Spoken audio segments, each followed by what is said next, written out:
Hi ladies and gentleman, I hope you are doing well. तो मैं सत्यम श्रीवास्तव आप सभी का अपने इस छोटे से यूट्यूब चैनल पर स्वागत करता हूं और आशा करता हूं कि आप लोग अच्छे होंगे और आप लोगों की प्रिपरेशन भी अच्छी चल रही होगी। तो दोस्तों, यहाँ मैंने कहा था एक नया इनिशिएटिव यहाँ पर मैं स्टार्ट करूंगा। जो भी वनडे एग्जाम है दोस्तों, जैसे कि अभी इलाहाबाद हाई कोर्ट का जो वनडे एग्जाम का फॉर्म आया हुआ है, इसी के साथ साथ यहाँ पर और भी सारे जो वनडे एग्जाम है उनको टारगेट करते हुए इस कोर्स को मैं यहाँ पर बना रहा हूं सर एंड मैम दोस्तों। ठीक है, तो आप मेरे बारे में जान सकते हो दोस्तों। और यहाँ पर आज जो हम लोग डिस्कस कर रहे हैं वो 2 एंड 3 अक्टूबर से हम लोग स्टार्ट कर रहे हैं। 1 अक्टूबर की भी न्यूज हमने इसी में इंक्लूड कर लिया है दोस्तों। ठीक है, तो आपका ये कोर्स स्टार्ट हो रहा है 1 अक्टूबर से दोस्तों। आप ये समझ के और मान के चलिएगा दोस्तों। करंट अफेयर्स तो आपने बहुत सारी जगह पढ़ा होगा, न्यूज़पेपर से और टेलीविजन में आप देखते होंगे, बट यहाँ पे जो मेरा पढ़ाने का तरीका है वो उसका नाम क्या है? उसका नाम है current affairs analysis with basic दोस्तों। बेसिक के साथ हम लोग चलेंगे। जैसे कि आज एक न्यूज आई हुई है वेटलैंड को लेकर, आर्द्र भूमि को लेकर एक न्यूज आई हुई है, तो उसमें बस इतना दिया गया है कि आर्द्र भूमि के बारे में क्या न्यूज है उसको बताया गया है। लेकिन हम यहाँ जो डिस्कस करेंगे कि वेटलैंड होता क्या है, वेटलैंड कितने प्रकार के होते हैं, उन सारी चीजों को हम लोग यहाँ पर डिस्कस करेंगे दोस्तों। ठीक है, तो इसके जो टारगेट ऑडियंस होंगे वो जितने भी वनडे एग्जाम की प्रिपरेशन की तैयारी कर रहे हैं एग्जाम की, वो सभी के लिए ये यूजफुल होगा दोस्तों। ठीक है, इसका पीडीएफ आपको मिल जाएगा, डिस्क्रिप्शन बॉक्स में लिंक दिया रहेगा, वहां से आप इसे डाउनलोड कर सकते हो। तो चलते हैं, बढ़ते हैं अपने पहली न्यूज पर दोस्तों। तो पहली न्यूज हमारी यहाँ पर क्या है दोस्तों? तो भारत, नेपाल और बांग्लादेश से रिलेटेड पहली न्यूज हमारे यहाँ पर आती है। तो भारत और नेपाल, बांग्लादेश ने त्रिपक्षीय विद्युत व्यापार समझौते पर हस्ताक्षर किए हैं। तो ये तीनों देश जो हैं वो किन समझौते पर हस्ताक्षर सिग्नेचर किया है? तो वो विद्युत क्षेत्र में दोस्तों। ठीक है, विद्युत व्यापार समझौते पर। तो भारत, नेपाल और बांग्लादेश ने एक समझौते पर हस्ताक्षर किए, जिसके तहत नेपाल भारत के ग्रिड के माध्यम से बांग्लादेश को 40 मेगावाट बिजली निर्यात कर सकेगा दोस्तों। ठीक है, कितनी मेगावाट? 40 मेगावाट बिजली। और ये नेपाल किसके माध्यम से देगा? तो ये नेपाल जो बिजली दे रहा है बांग्लादेश को, वो भारत के माध्यम से, भारत का जो ग्रिड है उसके माध्यम से यहाँ पर नेपाल जो है वो बांग्लादेश को क्या कर रहा है? ये इलेक्ट्रिसिटी वहां पर पहुंचा रहा है दोस्तों। ठीक है, तो अब जो हमारा बेसिक होगा वो क्या होगा? भारत और नेपाल के रिश्तों को भी हम लोग थोड़ा सा देख लेते हैं सर एंड मैम। तो नेपाल जो है वो भारत का एक महत्वपूर्ण पड़ोसी देश रहा है हमेशा से दोस्तों। ठीक है, और सदियों से चला आ रहा है। या इसमें हम पौराणिक कथा हो या फिर ऐतिहासिक हो, सांस्कृतिक हो, भौगोलिक हो, सभी माध्यम से ये नेपाल जो है वो हमारे लिए इंपॉर्टेंट रहता है दोस्तों। ठीक है, एक विशेष महत्व रखता है इंडिया के लिए। तो भारत और नेपाल हिंदू धर्म और बौद्ध धर्म के संदर्भ में बुद्ध के जन्म स्थान लुम्बिनी के साथ समान संबंध जो है वो साझा करता है, जो वर्तमान के नेपाल में स्थित है। तो जैसे कि आप लोग जानते हो कि गौतम बुद्ध का जन्म कहां हुआ था? तो लुम्बिनी में हुआ था। कहां पर हुआ था? लुम्बिनी में हुआ था। दोनों देश न केवल एक खुली सीमा और लोगों की निर्बाध आवाजाही साझा करते हैं, बल्कि विवाह और पारिवारिक संबंधों के माध्यम से भी उनके बीच घनिष्ठ संबंध है दोस्तों। तो नेपाल जाने के लिए आपको कोई वीजा की आवश्यकता नहीं होती है। आप वहां की लड़कियों से आप वैवाहिक संबंध भी वहां पर बना सकते हो। इसीलिए इसे क्या कहते हैं? रोटी बेटी का रिश्ता भी कहते हैं। भारत और नेपाल को और किन नाम से जानते हैं? तो रोटी बेटी के नाम के रिश्ते को हम इसको नाम देते हैं। ठीक है, 1950 की शांति और मित्रता की भारत नेपाल संधि हुई थी 1950 में दोस्तों। 1950 में यहां पर समझौता हुआ था दोस्तों। ये थोड़ा सा मैंने आपको भारत और नेपाल का बेसिक बताया, जो कि आपको थोड़ा बहुत तो आपको मालूम होना चाहिए। ठीक है, ज्यादा एनालिसिस नहीं कर रहे हैं यहाँ पे, क्योंकि ये यूपीएससी का एग्जाम आप नहीं दे रहे हो, वनडे एग्जाम को टारगेट करते हुए हम लोग चल रहे हैं। ठीक है, दूसरी न्यूज यहां पर हमारी आती है कि पीएम मोदी ने भारत और जमैका संबंधों का सम्मान हेतु दिल्ली में सड़क का नामकरण किया। मतलब कि क्या दोस्तों? कि यहां पर जो जमैका है, यहां पे जो जमैका के जो लीडर आए हुए हैं से यहां पर जो मुलाकात हुआ, ठीक है, प्राइम मिनिस्टर का, तो उनके सम्मान में, ठीक है, दोनों के जो संबंध है उसके सम्मान को के मद्देनजर इंडिया में क्या किया जा रहा है, दिल्ली में एक सड़क है उसका नामकरण किया गया है जमैका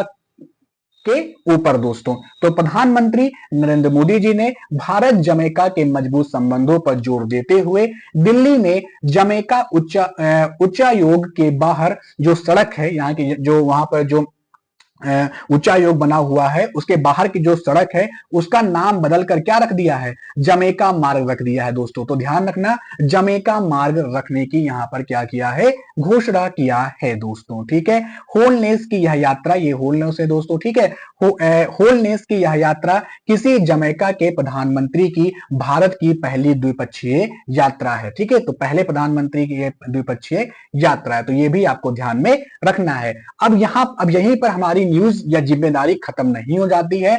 अब आपको अपने मैप उठाकर देखना पड़ेगा कि जमैका आपके वर्ल्ड मैप में कहां पर लोकेटेड है। तो ये आप लोग जरूर देखिएगा, बट मैं आपको ऐसे छोड़ नहीं सकता हूं, इसीलिए मैंने यहां पर मैप भी इंक्लूड करवा दिया हूं दोस्तों। ठीक है, तो जमैका के बारे में थोड़ा सा पढ़ लेते हैं। तो यहां पर हमारा लोकेटेड है जमैका दोस्तों। ठीक है, तो ये कैरेबियन सागर के यहाँ के और वेस्ट इंडीज में एक ये द्वीप देश है। ठीक है, तो जमैका क्या है, वो कैरेबियन सागर और वेस्ट इंडीज में स्थित एक द्वीपीय देश है। ठीक है, तो ये क्या है, एक ये आइलैंड कंट्री है और ये क्या है, तीसरा सबसे बड़ा द्वीप है दोस्तों। क्या है, तीसरा सबसे बड़ा द्वीप है दोस्तों। ठीक है, तो वेस्ट इंडीज का नाम आपको ध्यान में रखना है, ये कहां पर आता है, वेस्ट इंडीज में आता है जमैका दोस्तों। ठीक है, बट ये मैप आप लोग अपने आप से भी देखिएगा सर एंड मैम। ठीक है, नेक्स्ट न्यूज और बहुत ही इंपॉर्टेंट न्यूज है दोस्तों, इससे क्वेश्चन बनने के बहुत सारे चांसेस है आपके वनडे एग्जाम में, अगर आप जो भी एग्जाम आगे दोगे। ठीक है, तो इसमें थर्ड न्यूज हमारी आती है कि कैबिनेट ने 5 भाषाओं को शास्त्रीय भाषा का दर्जा दिया है। मतलब कि क्लासिकल लैंग्वेज का दर्जा यहां पर कैबिनेट ने 5 भाषाओं को दिया है। वो 5 भाषाएं कौन है, यहां पर आपके इमेजेस लगी हुई हैं, आप देख सकते हो। मराठी हो गया, ठीक है, पाली हो गया, बंगाली हो गया, और क्या हो गया, असमीज हो गया। ठीक है, और यहां पर क्या हो गया, प्रकृति हो गया दोस्तों। ठीक है, तो इन 5 भाषाओं को शास्त्रीय भाषा का दर्जा दिया गया है। तो पहले देखते हैं कि न्यूज में क्या है, उसके बाद शास्त्रीय भाषा दर्जा की इंपॉर्टेंस को भी हम लोग समझेंगे। तो केंद्रीय मंत्रिमंडल ने मराठी, बंगाली, पाली और प्राकृत और असमिया को शास्त्रीय भाषा का दर्जा देने को मंजूरी दे दी है, जिससे कि शास्त्रीय भाषाओं की कुल संख्या बढ़कर कितनी हो गई है, 11 हो गई है दोस्तों। क्या हो गई है, 11। तो अभी तक कितने थे, अभी तक कितने थे, 6 थे। ठीक है, लेकिन इसमें 5 और आप लोग ऐड कर दीजिए, तो टोटल क्लासिकल लैंग्वेज कितनी हो जाएंगी, हमारी 11 हो जाएंगी। ठीक है, तो ये आपको ध्यान में रखना पड़ेगा। इससे पहले कौन कौन सी जो 6 लैंग्वेज थी वो कौन सी थी, तो तमिल थी, संस्कृत थी, तेलुगु थी, कन्नड़ था, ठीक है, मलयालम था, और ओडिया को यह दर्जा प्राप्त था दोस्तों। इसमें क्या कहा गया कि महाराष्ट्र के मराठी को, बिहार, उत्तर प्रदेश और मध्य प्रदेश की जो भाषा है पाली और प्रकृति दोस्तों। तो पाली और प्रकृति का जो क्षेत्र है कहां कहां तक है, बिहार, यूपी और एमपी में दोस्तों। पश्चिम बंगाल में बंगाली बोली जाती है। ठीक है, असम में असमिया जैसे राज्य इसमें शामिल किए गए हैं दोस्तों। ठीक है, तो आगे बढ़ते हैं। अब मैंने कहा था ये आपका बेसिक है दोस्तों, यहां से क्वेश्चन आते हैं दोस्तों। वो 5 भाषाओं से तो आ सकते हैं कि अभी रिसेंटली किन भाषा को यहां पर अभी आपका क्वेश्चन बनेगा, तो उसमें से ये आएगा कि हाल ही में कैबिनेट ने यहां पर कौन सी क्लासिकल लैंग्वेज को या कौन सी लैंग्वेज को क्लासिकल लैंग्वेज का दर्जा दिया है, और उसमें से आपको 3-4 ऑप्शन दे दिए जाएंगे, उसी में से आपको चूज करना पड़ेगा। तो इसकी शुरुआत कब से होती है, यानी क्लासिकल लैंग्वेज की को देने की शुरुआत कब से हुई, तो 2004 से इसकी शुरुआत होती है। शास्त्रीय भाषा की एक श्रेणी बनाई थी और सबसे पहले तमिल को यह दर्जा दिया गया था। ठीक है, तो सबसे पहली जो भाषा थी वो तमिल भाषा थी। इसके बाद धीमे धीमे संस्कृत भी आया, इसमें तेलुगु आया, कन्नड़ आया, मलयालम और उड़िया को क्रमशः इसमें शामिल करते हुए चले आ रहे हैं। इसके मानदंड क्या होते हैं, मतलब किसी भी भाषा को क्लासिकल लैंग्वेज बनाने के लिए कौन से ऐसे कंडीशन होने चाहिए या मापदंड होने चाहिए, तो शास्त्रीय भाषा के मानदंडों के अनुसार भाषा का 1500 से, ठीक है, 1500 से 2000 पुराना रिकॉर्ड होना चाहिए। ठीक है, 1500 से वर्ष 2000 पुराना, मतलब 1500 से 2000 पुराना रिकॉर्ड होना चाहिए, तथा साथ ही साथ भाषा का प्राचीन साहित्य ग्रंथों का संग्रह होना चाहिए। मतलब कि जैसे कि अभी आप हिस्ट्री में पढ़ रहे हो, ठीक है, जब आप एंशिएंट हिस्ट्री पढ़ते हो तो पाली लैंग्वेज यूज होती है, प्राकृत लैंग्वेज यूज होती है, आपके जैन बौद्ध ये इसमें आप पढ़ते हो ना, तो ये क्या है, ये एक प्राचीन भाषा है, ठीक है, हम लोग प्राचीन समय से इसे पढ़ते आ रहे हैं। तो इसी ये एक मानदंड होता है कि आप ये क्या होता है, इसका मापदंड होता है।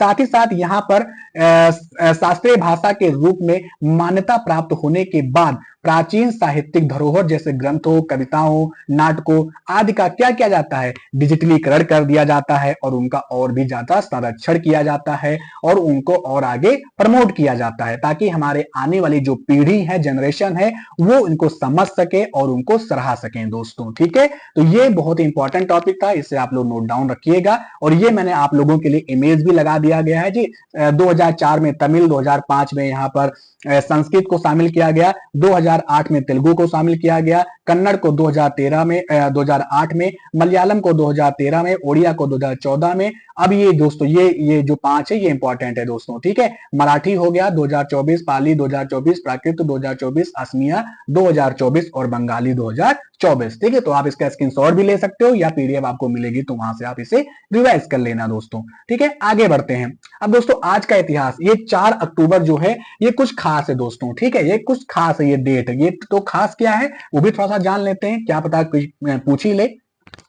तो वर्ष 2008 में दोस्तों, सॉरी गाइस, वर्ष 2008 में केंद्र सरकार ने सर्वोच्च न्यायालय के निर्देशानुसार सेतु समुद्रम परियोजना के लिए अन्य स्थानों पर परीक्षण शुरू किया था। तो सेतु समुद्रम जो परियोजना थी उसके लिए ही आज ही के दिन 4 अक्टूबर वर्ष 2008 को क्या किया गया था, स्थानों का परीक्षण शुरू किया गया था।